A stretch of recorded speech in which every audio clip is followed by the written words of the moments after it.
Hello, everyone, and welcome to another episode of the Two World Podcast. I'm going to start off today, and I'm Barney, and I'm joined here with my two co-hosts, the one who hails from the nice countryside just outside of Worcester, Ohio, and he is... Good morning, good afternoon, good evening. My name is Ken. And the other co-host in the heart of the city of Worcester, he is... I am Jacob. And today we have the pleasure of talking about another episode from Northern Exposure.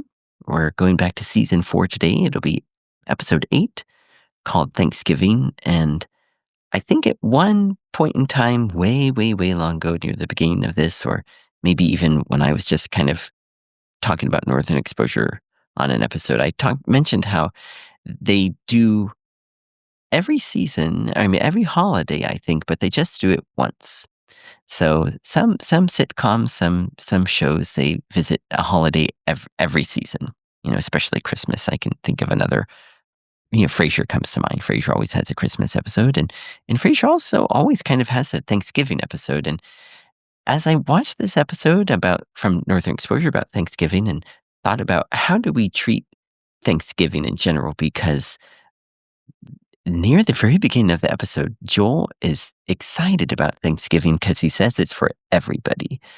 But then when I think about Thanksgiving episodes on this one in particular and on other TV shows, I think a lot of the times Thanksgiving goes really poorly. I'm thinking of a Frasier episode where Frasier and his ex-wife Lilith go to the headmaster's house to try to get their son into this prestigious school. And by the end of the episode, he says, he can join the school as long as the two of you promise never, ever to come to the school. They mess things up so badly. And then I can think of a Modern Family episode where, Manny gets, Phil gets tasered and, everything goes wrong. And in this episode too, we kind of have to struggle to find what are the things to be thankful for. So the show starts off with a lot of positive feelings, especially coming from Joel, who in general, is not very positive in the show. And things kind of go downhill from there for some of the characters. But in really interesting ways. And I think that we see this episode being an interesting, we see a little bit of depth to Mike's character as well. So Mike Monroe is back, the person suffering from multiple chemical sensitivity, MCS. And we see about him a little bit, and we learn a little bit about what makes him tick, and gets us thinking maybe about his diagnosis in general. And then we focus quite a bit on Ed on Joel. And then Marilyn steals the show again with the lines that she has. Just a really great all-around episode. And I think very fitting and wonderful to talk about, which we are doing here today on November 21st, Friday in 2025. So Thanksgiving is just around the corner for Ken and Jacob and for a number of our listeners. And so what do you guys think? Where would be a good place for us to get started? I did want to say, hopefully none of the people listening will want to throw tomatoes at us, by the end of this episode. Maybe not even by the end of the intro. I hope not. But maybe Ken, do you want to explain that reference that I just made? Sure. And yeah, I'll preface it by saying we were really anxious for Jacob, viewers. Jacob's going through this series for the first time, as we have mentioned a few times, and the way that the episode unfolds, just with this explosion of someone nails, or was Ed? Wasn't it Ed, Barney? Yeah, it was Ed. Yeah. Nails Joel right in the chest with a tomato to start the show, right after Joel's uplifted mood and giddiness almost about this wonderful holiday. Blam, and Joel reacts just as just as we would expect with utter anger and, to complaining about, the brand of this brand of shirt I have, and it's ruined, and he takes that to Maryland, and, he just doesn't understand this at all because after Ed throws it, he's laughing and everyone's laughing and "Hi, Dr. Fleischman," and Marilyn, what is going on? And Barney, as you said, Marilyn does take the helm in this show and really, she says, "Well, Native Americans, Indians have a lot of anger, and well, why throw tomatoes? Well, because tomatoes are red and, that can exemplify the blood aspect of the past, and Indians have a lot of anger for white people." Mm, And Joel, of course, says, "I'm not white, I'm Jewish," and, we had been exiled in squalor into places in this life, and at that point, at least, Marilyn says, you're you are white, and here we go. Jacob, how did that feel to you? Well, I was definitely ready to learn about, okay, what is going on here in Sicily because the show has so many unique local traditions that we aren't typically aware of just in broader American culture, just from the local Inuit culture there. And so I was like, okay, what local tradition could this be related to? Because you can see them throughout the episode decorating the town and with decorations that we typically don't use for Thanksgiving, paintings of skulls and skeletons and what more of a Halloween mm. theme, that we would think of as opposed to Thanksgiving. And then, yeah, of course, the throwing of the red tomatoes. And it's it's interesting to me that Joel,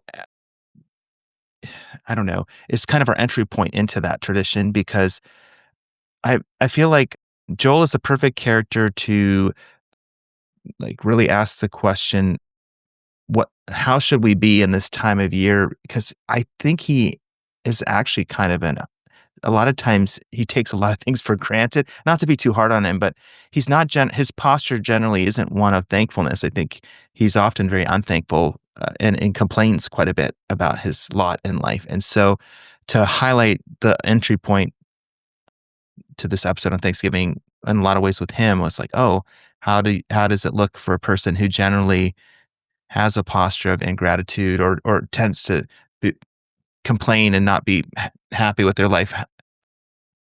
What does it look like for them in a season when you normally try to be grateful for what you have?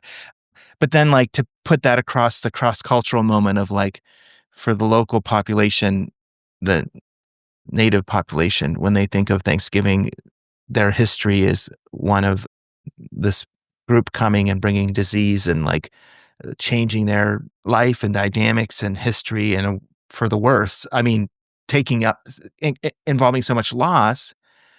But then Marilyn, as we'll find out at the end of the episode, which is the great hinge or turning point, I think, as it relates to Joel, is that she says, "But, with a lot of things in life, even with death," and she tells this kind of great mythic tale Mm. about death. And I don't wanna go too long here with my response to you, Ken, because I know we're gonna get to that, but she says, "With a lot of things in life, there is like a silver lining, Mm. in the cloud or a positive aspect." And so Ben& and Jerry's ice cream and power tools and other things that they didn't have in their local culture were introduced through this contact with another culture. And so, like, Thanksgiving is a chance to also recognize that. And so they throw tomatoes on the one hand, but on the other hand, like, the throwing of tomatoes is actually accompanied with quite a bit of laughter and smiling. Like, Ed throws a tomato and then smiles real big at Joel.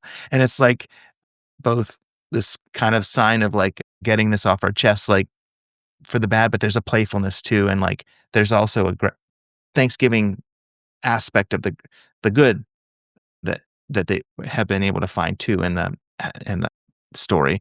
So, anyway, so to answer your question, I was like, in the shortest possible way, I was like, "Oh, wow.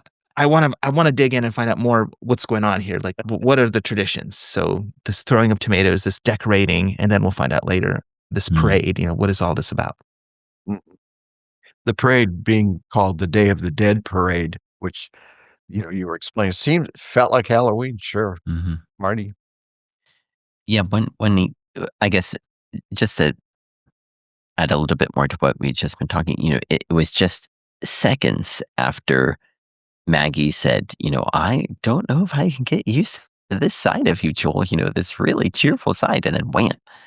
And then since this is as the audience, since this is our first exposure to this, we're also wondering, is it just targeted for Joel? What's going on? And then Joel, who takes things so personally in general, probably really felt like, wow, they're not only did he hit me with a tomato, but now they're laughing at me, but from the native population, from their standpoint, it's something that become a fun tradition for them to do, that is their, you know, that they get to do the throwing of this one time. But another thing I like about this episode is so, like you both of you have mentioned already, it's really visual. This is an episode really to watch for all of the decorations and all of the things in the background to really see the sense of how the town is celebrating this unique aspect of Thanksgiving. And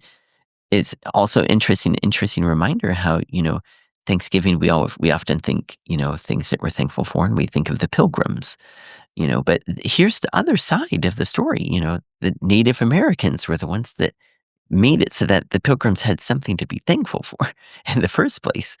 And then here, this show is featuring, we have a huge Native American population. And so how is it that they felt about Thanksgiving? And, I'm sure that every community is very, very different, but we kind of get a different point of view of what maybe how it might feel for a population that has gone through a lot of suffering to be reminded year by year of what has happened to, you know, First Nations, Native American people in a broader sense, throughout this long history of having white people, in on their land, as it were, not that, of course, they would be the first to say no one owns the land, but having to share the land with white people. And so so interesting the way that they decided to look at this episode. I really appreciate that. You bring up a really good point there, Barney. Well, several.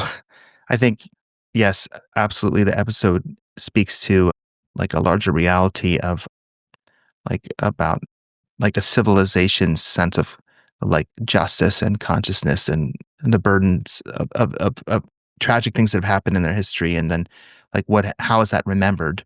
And then like when you lay that alongside, like you said, native culture, like laid alongside American culture, and like how the same event, the same holiday could have different associations. That's so important. I'm glad you highlighted that. And then on the personal level, like Joel's journey, I forgot. You're absolutely right. The episode starts with him being grateful. And so, and then it descends into him being ungrateful and real reactionary and like playing like this kind of posture of being like victimized or, upset at things that are happening to him. So Joel is complex, and I guess that's a good point. Like Mm, all of us human beings, there's different parts of mhm. ourselves, and which ones will we lean into? Because he does have the capacity to be grateful, and in his better moments, he does find peace and enjoyment there in Sicily. But he, from time to time, gets this like inflamed sense of frustration that explodes at times. And so, Mhm. could we talk a little bit about the letter he receives and kind of what that means for him in this episode in terms of his anger and frustration? I had a sense in this episode, the Inuit culture has been tested through many, many, many years, and here's how they react. Okay. I had a sense that Joel was being tested 3 times in this episode by the things that were happening to him. He gets hit. He he receives the letter. And yeah, when he received, and then the dream about Sisyphus, and these are all, it's seemingly in my head, Joel's being tested, and here's how Joel reacts. The Inuit culture has been tested through many, many years, and there's still anger and there's still a conflict. We've seen that in episodes, but yet they're able to, in somewhat of a lighthearted way, find joy, as one of you mentioned, Marilyn with the silver lining.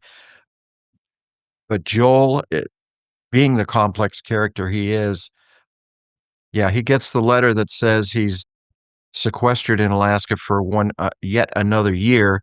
And as predictable as it is, he immediately reacts with not just anger, but I will not lose here. I will sue. And it goes to Mike for some help.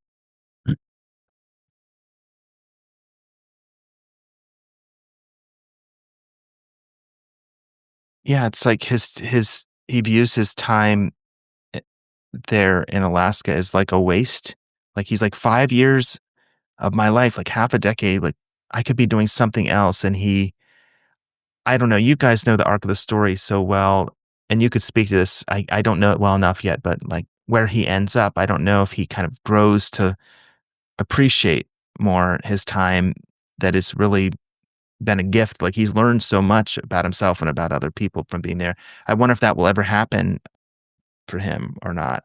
But it seems like in his worst moments, he's definitely not in that mindset. Yeah, Jacob, it's your interesting. comments are, I'm sorry. Yeah, Jacob, go your ahead. comments Yeah. are so interesting there. I I can't know. wait I know. to have that be the reveal for you. Exactly. Mhm, mhm, I'm sorry, mhm. Barney, go ahead. Yeah. Yeah, and 1 or 2 episodes flashed into my mind when I was listening to Jacob go through that, but yeah, it's interesting. You really brought up a great point, Jacob, because when you listen to what does he compare this extension to? He says, first degree murderers, robbers, felons, they do less time than I do. So he doesn't, what does he compare it to? He compares it to jail. He can't take that step back and see that even from the very beginning, when he realizes he's not in either Anchorage or Juneau, wherever he hoped to be, and when he ends up on the cusp of the Alaskan Riviera, that sounds like a pretty nice place. And even when in an episode that you get, I think you've seen, when Elaine, his then girlfriend, visits, she mentions how beautiful it is. But Joel, and then she also mentions to Maggie in this episode, not this current one, but the one I'm referencing, how Maggie pointed out to Elaine that Joel just can't see and appreciate the beauty. So for so long, there's a lot of potential, like you say, that he could do good, he could grow, he could really be kind of like Maggie is, how Maggie, we talked about in the last episode the letter episode, how, Maggie could have gone to the finest finishing schools and, gone to, be, doing ladies who lunch and, be a philanthropist, having a really well, powered job, making a lot of money too. But she chose to grow as a person in Alaska and, challenge herself. And Joel is doing kind of the opposite still in season 4. And yeah, he just, like you say, Jacob, he really, it hits him like a ton of bricks, and he just really reacts to it, especially when he runs into Maurice. Ruth Ann, the first person to hear the news of his adding 1 more year, she at least, you know, kind of at least sympathized with him a little bit. "Oh, those sneaky people," she said, but Maurice chuckles to himself, "Oh, hey, 1 more year, ha, ha, ha," just kind of not, well, maybe rubbing it in, I'm not sure. And then that just sets Joel off even more. And then when we see him dealing with this poor patient who, you know, maybe like some people, they feel better, they stop taking their medicine, and he felt better and didn't finish his round of antibiotics, and Joel just, calls him a pea brain and, a nitwit and all kinds of awful things, and the patient still said thank you at the end as he rushed out of the consultation room, and Joel, boy, this is just rock bottom for him. Rock bottom. I re when that occurred, Barney, I thought of the I don't know if you guys ever watched the TV show House. The doctor there, he was quite acerbic all of the Mm, time mm. for a long time in the program. I didn't follow it religiously, but yeah, just, ooh, bedside manner, not There's hitting. 0. Yeah. Mm. S So could we transition to another part of the episode with Chris Mm, and Chris's kind of sense of displacement, and he's mm. not really in the spirit of feeling thankful. He's kind of longing for something, and Shelly's trying to help him figure out what it is. She's like, is there you want to eat something in particular? And he's like, no, it's not that. And she's like, do you want to go back home? And he said, no, I didn't really have a happy childhood. It's not that. And then he's talking with Marilyn in her store, and he sees these beans that remind him of a time when he was in prison, and he had experienced a little bit of comfort when they let the inmates have as many of this type of bean as they wanted. They could fill their plates, and it was this sense of abundance, and he just really enjoyed that. And so he said, maybe this is what I'm looking for. And he bought all the beans off the shelf and took them with him. And so, could you guys help me understand a little bit more what you think is going on for Chris, and why that sparked in him a sense of hope? And maybe you could unpack that a little bit more for me and for the audience. Chris Chris yeah, I was curious how it was gonna turn out for Chris in that respect. A lot of the characters in this particular program are sort of alone. Nobody other than Holling and Shelley are a couple.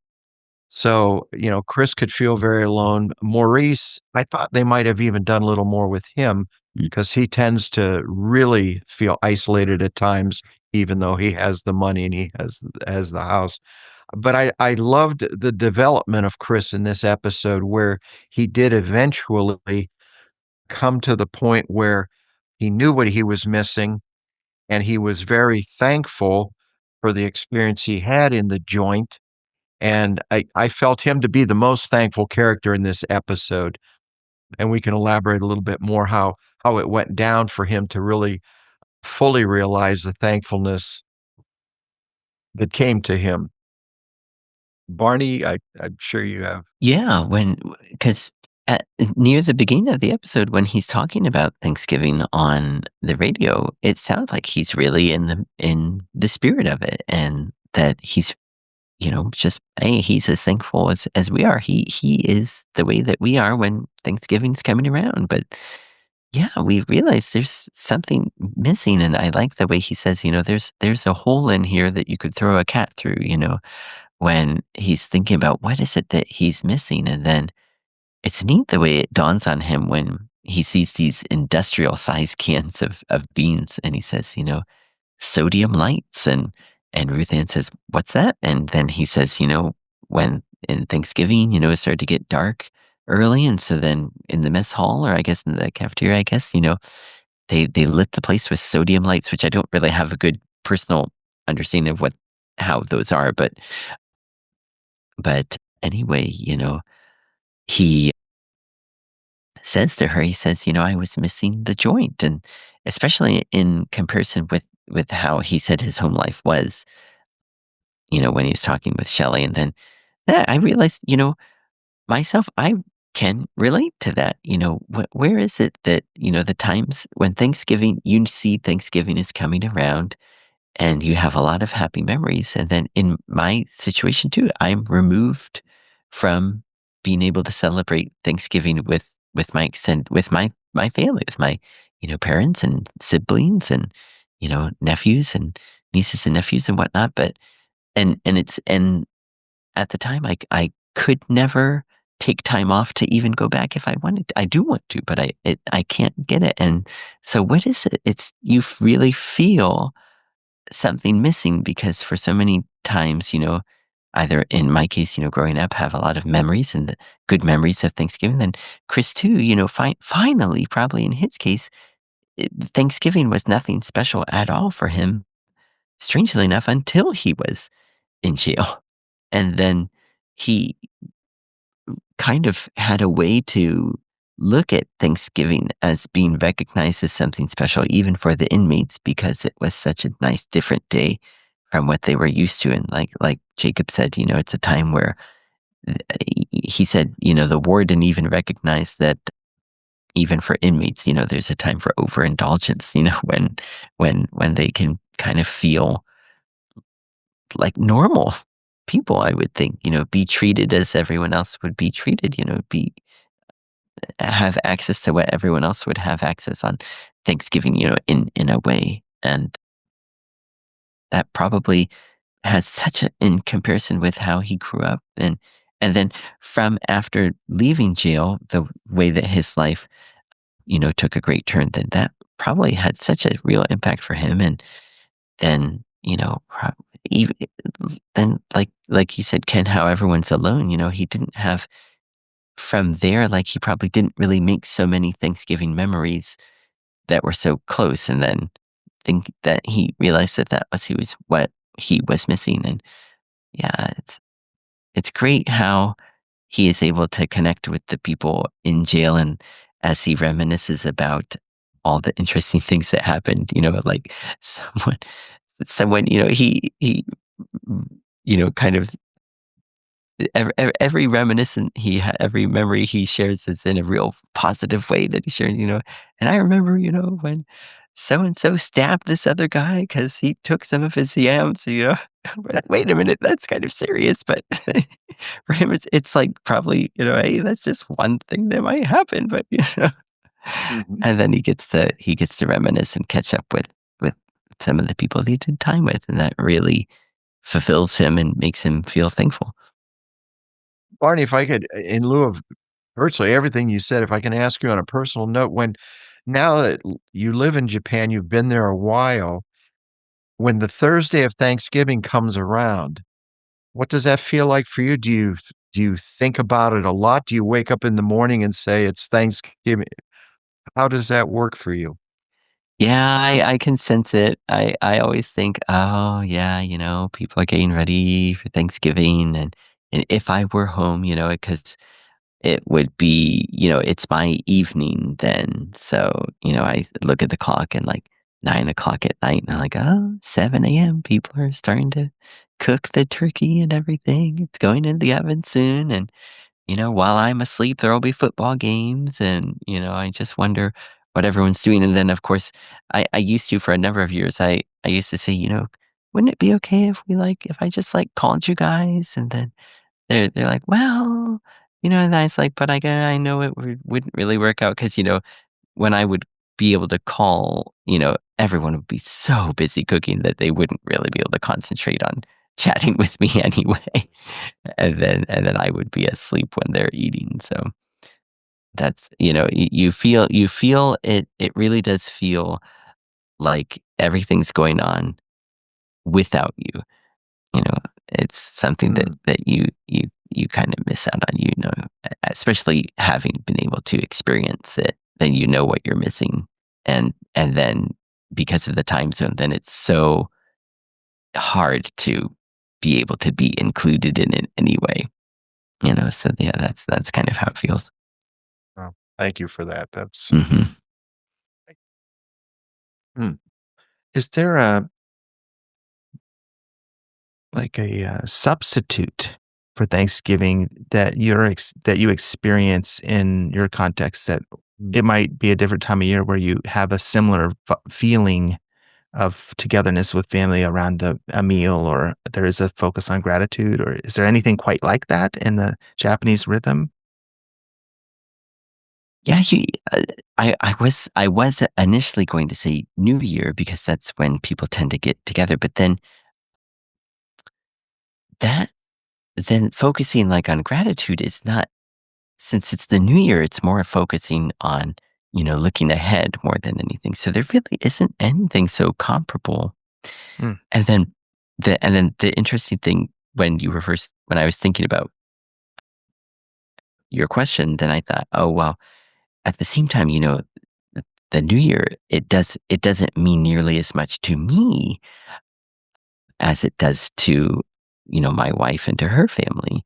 And, that's such a wonderful time for them. But then for me coming into it now, it just doesn't mean so much. It's fun and enjoyable, but it's not at all the same. Since I am kind of have inherited, been adopted into this tradition instead of having so many close ties with it, from years and years. But yeah, so but like this notion of having a day to be thankful for, I wonder how many other cultures do have this kind of tradition, because it's and then because it's not the same here. And then thinking of that, and then thinking earlier before we started talking about our chat with Patricia Johns, I was chatting with her by email, and then she was saying how it was in September and October, and she said, "Hey, if you need an excuse to celebrate, Canadian Thanksgiving is coming up on the 13th." And I was like, I was aware of that just because I love ice hockey, but and then I'm curious, how is Thanksgiving celebrated there, And then how would it feel too? So maybe we'll have to another excuse to have her on the show aside from talking about a book. Yeah, really. I have this memory, and I don't know if it's accurate, that you and Sean one time in your other podcast, English All Over the Place, were talking once about like KFC offering some kind of package for Thanksgiving. Am I remembering that right, or am I inventing that in my brain? Is there Hmm. some expensive, like you can buy a Thanksgiving type thing from KFC there, or am I just inventing that? For some reason, I thought I heard you guys talking about that once. Yeah, I think it's Christmas. Oh, So Christmas. yeah. Okay, Mhm. okay, gotcha, Yeah, gotcha. KFC really did a great job branding, advertising that, getting people hooked on, hey, did you know and everyone in America has fried chicken for Christmas? Really? Yes, but it worked. That's great. Great. Uh, Yeah. Yeah. Well, before we move on from Chris's segment, I just want to mention as a little side note, because from time to time this happens in Northern Exposure, that one of the actors on the show, John Corbin, who plays Chris, makes references to the high school, Wheeling Central Mm. Catholic High School that I was able to go to when I was in high school, and he'll reference certain characters. Like one episode we talked about before, he referenced Lou Volpe. Well, in this one, he references Doc Vilbieta, and so it's kinda nice who was the principal when I was a Mhm. student and when John Corbin was a student. So he but in this context as the warden, right? The warden, very So what a fitting. Yeah. what a vivid image, from principal to warden, so that gives you a sense of how John viewed high school. Yeah. Keep There are those that would say, same job. It's about the same, yeah. You gotta keep the inmates in line. Keep 'em yeah. And those prisoners too. Anyway, but I'm sure it's all in good fun. I'm sure he had good experiences in high school too, so, Oh, yeah. yeah. Yeah. I love how they gave him a voice, that he really Mm. talked to the warden, and Mhm. that Mhm. added a lot. Yeah. Yeah, Yeah, that was really good. yeah, and I don't wanna hang on to this too long either, but Chris really makes you feel like prison was real, and that, like when he said, "There's nothing like the taste of pumpkin pie on a metal spoon." That one really struck me, that was so particular and vivid for him at that point in his life. Man, well done as usual, I writers. know. I know. Like, it's that little small addition of a few extra words that just made it so real. Yeah, it was so wow, this great. Yeah. Mhm. Well, should we talk about the character Mike at all? Mike Monroe was a character introduced in season 4, Mhm, Barney, am I mhm. correct? Yeah, I'm pretty sure, yeah. and, Mhm. yeah. Your reflections on Mike and Janine Turner, Maggie's Yeah. relationship, not relationship. How do you feel about Mike Monroe? Yeah. Yeah, Ken drew up some questions for the show today, and then he mentioned how, how is it that November in Alaska, he's has this huge garden of this bumper crop, big.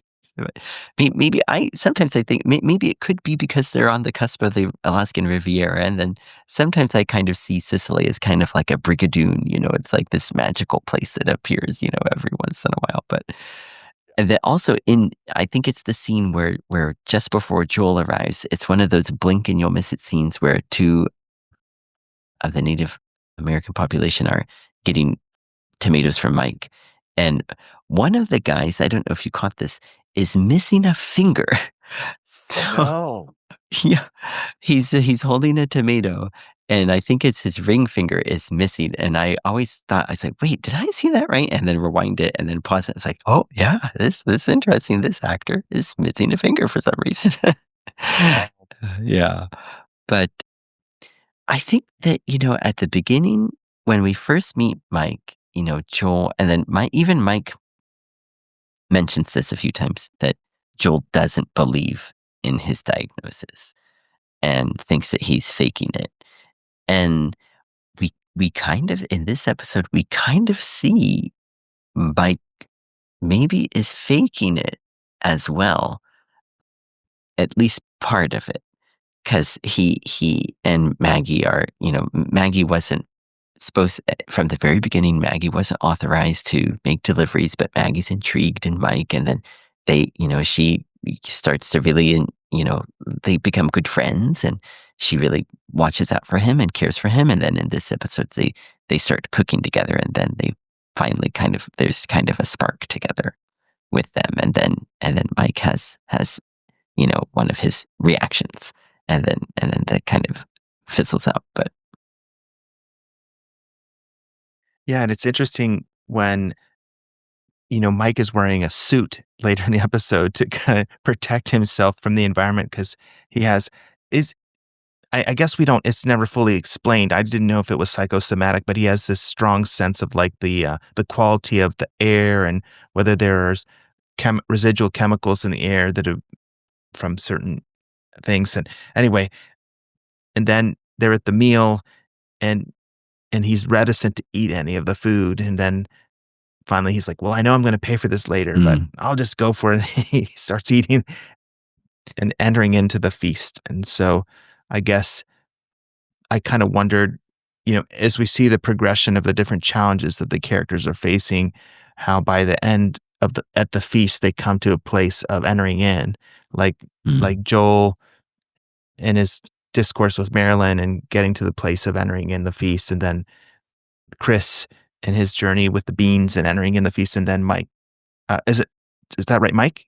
Is that mhm, his name? mhm, And being able to eat the food with Maggie. So it's like people get there in the end. yeah, They get to the place of joining in and around the table, which I think is kind of like maybe the show's way of bringing resolution to the journey of like and getting there to the place of Thanksgiving. So, mhm, but I don't know. It's interesting. Like Maggie's presence along with Mike, kind of like trying to encourage him and don't like at one point he thinks maybe he'll leave, and she says, mm, Don't go," and then she is encouraging him, and when he eats, she seems to celebrate with him, so she kind of helps him get to that place. So each character, I guess, had some help. Marilyn in dialoguing with Joel and Chris and his different conversations with the warden, and then with who was it? Shelley and to others who tried to help him. mm, They all got there.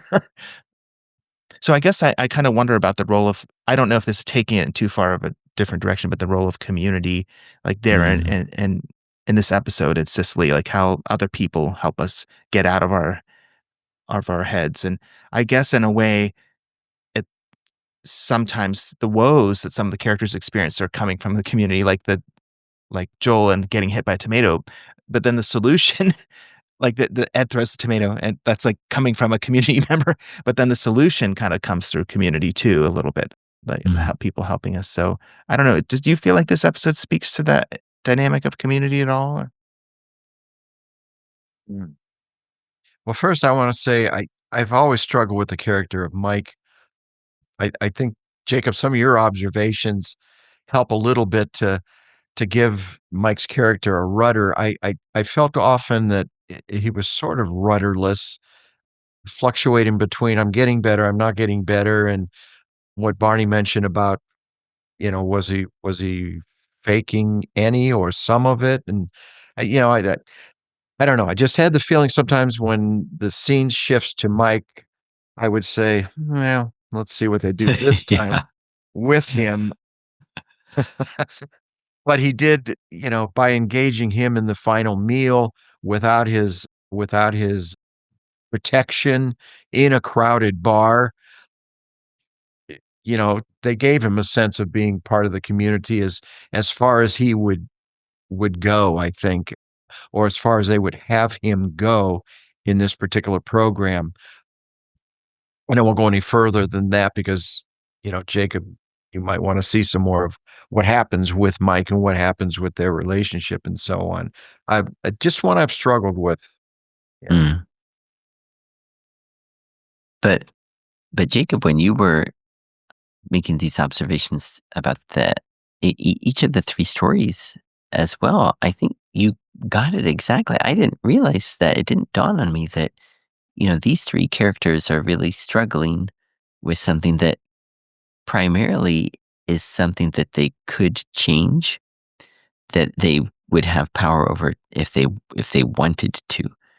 And each of them to kind of a different degree. Like Joel is very, very, extreme, but he could look at things differently. But all of these people end up looking at things differently and coming together at the feast thanks to other people. And then, like you say, in the community. So either a very close friend like Maggie and Mike, or, you know, someone, people from Chris's, basically family. I'm sure he would call them family when he talked to the inmates, the people that he served time with. And then, Marilyn really is Joel's, you know, I don't know, backbone, or, she is really his support. If he didn't have her, he'd really, really be lost. And she, in a number of episodes, she helps him to see, how he can change. I think that we watched the episode where he's getting over breaking up with Elaine, I think, and then I think it's Marilyn who comes in and says, it's time, time to get up. Or was that even this episode? But and then the way that she explained, as Jacob said earlier in the show, how she said, death, in the myth that she explained, or in the story, the traditional story that she explained, how, you know, I think the chief's daughter, the princess, married Death, and while Death was asleep, Death started to kind of take over. And when Death was asleep, she fed him a pumpkin seed, and it grew inside of him and burst, and then pumpkin seeds went everywhere. And so even though lots and lots of people died, she said, at least we got pumpkins out of it. But and then she brings that into more understandable context of saying, of all the really hard things that the Native American community has had to go through, you know, there have been some good things like you mentioned penicillin and power tools, and then Ben and Jerry's, and then Joel says, Ben and Jerry's, and I think at that time in 1993 or so, I don't think Ben and Jerry's was in Worcester, Ohio either. I didn't know Ben and Jerry's, but so she's, ahead of I am, I was at that time.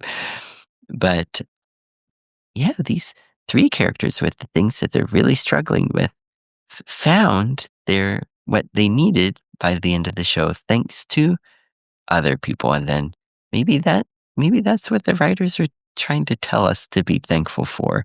You know, the other people around us, and also maybe they're trying to tell us, if you're having a hard time at Thanksgiving, let the people around you who care help you to be thankful. I wonder if they were trying to say that in a very, very Northern Exposure way, or if we're just, as I say, if we're just, reading things into what the writers put on the screen. Well, Barney, I think they did purposefully do that, and yes, Marilyn, in this episode did say, "You're a mess, get up."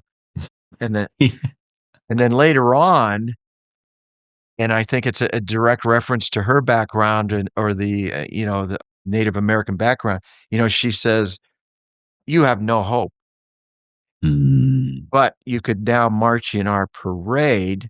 And I really felt like she was saying, "You now sort of understand our past a little bit," and reaching a point of no hope, and then saying, "What can we do to feel a little bit better about the world?" And so we have this parade, and you can be part of it if you want.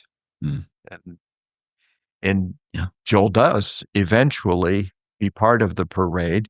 He's certainly not healed or reached any kind of peace of mind necessarily, but yeah, poignant moment. Mhm. Going back to Maryland's and take over a show with so little dialogue and incredible. Mhm. Yeah, her ability to see through all of the noise to the, like, truth of the matter, and with no pretense, she's just like, "No, that's Yeah, I'm I'm not getting done. you coffee. I'm not gonna play into your Yeah. drama. Like, I'm busy. Nope. Mm, Yeah, I've got other like, she doesn't play into his loud, noisy outbursts. She's just steady and mm, knows that he's being unreasonable but continues to speak truth to the situation in her own subtle way, and that's what he needs.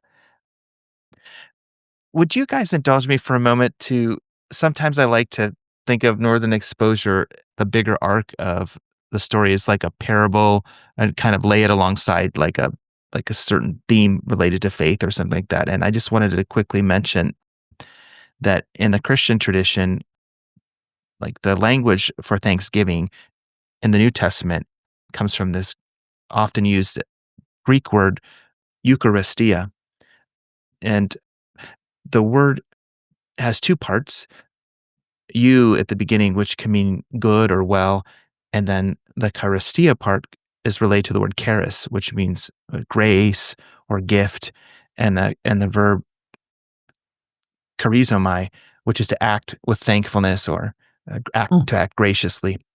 And anyway, long story short, in the biblical usage, this term is often connected with it can be connected with a meal, the prayer of thanksgiving during a meal. Like in the Jewish tradition, there's a certain prayer of blessing before you eat the food. And then in Jesus's own instituting of the Lord's Supper, when Paul talks about it, he uses this word Eucharistia, like he gave thanks before.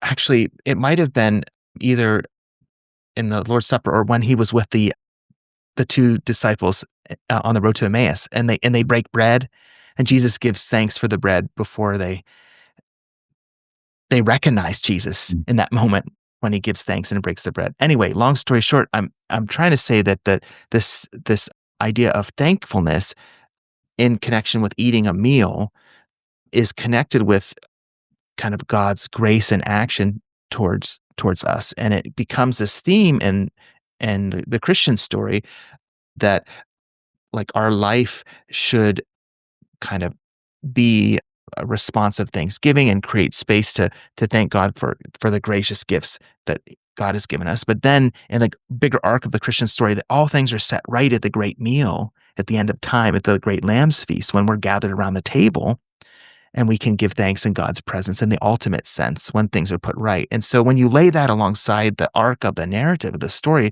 where at the end of the story, all the people gather around the table and things are put right, and they can enter into Thanksgiving, it's a very powerful image. And so it just kind of for me, it's like being a pastor and at this time of year going into Thanksgiving, I'm getting ready for Sunday and what I'm going to share. when I think about sitting around the table at Thanksgiving, I can't help but think about the kind of bigger message of the Christian story that God wants us to sit around his kingdom table. Ultimately, that's the final destination and to where we can kind of enjoy one another and enjoy God's presence and give thanks in the ultimate sense, and that there are moments for this in life, like and when we gather around the communion table at church, but then or when we show thanksgiving to God and how we're generous, but then there's a bigger sense in this Christian story of this image of like salvation at the end of history when we're together in that way. And so it gives me a lot of hope. And Mm. so this time of year kind of reminds me of that bigger story. And so, yeah, I just want to name that. So thanks for letting me share that. Jacob, if I may ask then, Yes. in lieu of what you said, did it surprise you when they cut to the scene of the feast that no one spoke? It was simply, "We're eating." I was Ah, surprised that hmm, Reverend Chris or someone didn't say something, that's true. that It was the I enjoyment of the meal together, just the enjoyment of the togetherness, Mm. just meal the enjoyment together. of the meal. Yeah, I've certainly the theme of community comes through right there loud and clear, but I was still surprised. It looked like that's a good point, Ken, and I don't know what the meaning of that was and the storytelling for the writers, but the food was abundant, like, everybody was reaching and grabbing and eating, there was plenty of food, and they seemed to be enjoying it, so there was definitely a sense in which people, I think, were being satisfied, but you're right, there wasn't a lot being said, so that's a good point, I like that. Mm. And and Joel, the element of irony just never falls far from him. He's eating like crazy and asking for more food and still lamenting and complaining about his life's lot. Come on, man. But doesn't he at one point does he say I feel like he said it something at one point, he ate something, he said, "Oh, that's good." Do you Mhm. Oh, remember that? yeah. Mhm. And that to me was like, even that small little moment to say, Mhm. "That's good," is he's entered in. Like, Yeah. oh, like, my head's all buzzing with, like, how I'm annoyed, but, "Oh, that tasted good." Like, Yeah. Yeah. A tiny window, yeah. and That yeah, yes. that's a great point because if he were still hung up on that, then nothing would be satisfying at all. And so, yeah, that's a great point. Just by mentioning that, oh, that's good that we see, oh, he's kind of able to let go a little bit, probably thanks to Marilyn and thanks to the being included in the parade, even though I like how they said, oh, he looks like a grumpy bear, you know. But yeah, I think he he the community and his friends won the day, even though he didn't want them to. And I think that he kind of let his defenses down for being so negative and was able to say, "Oh, that's good. Yeah, that's a Yeah. great observation." Yeah. Very consistent with Joel's portrayal of the portrayal of Joel's character throughout the series where you know, confrontation, conflict, but in the end, as you said, in the end, Joel marches. Joel comes to the feast because that's what Joel does, and yeah, there was Mhm. a window of enjoyment for him. Do Mhm. do you guys mind if I make one other real quick connection to another, like, cinematic, Oh, like, yeah. example? Have you ever heard of the movie Babette's Feast? I think that there's even an episode of Northern Exposure where they reference that, Do they really? to be Okay. honest. Yeah. In this just to give you the quickest summary, in this movie, the story is about a woman who goes to a small town, is really welcomed by the local population and really appreciates them.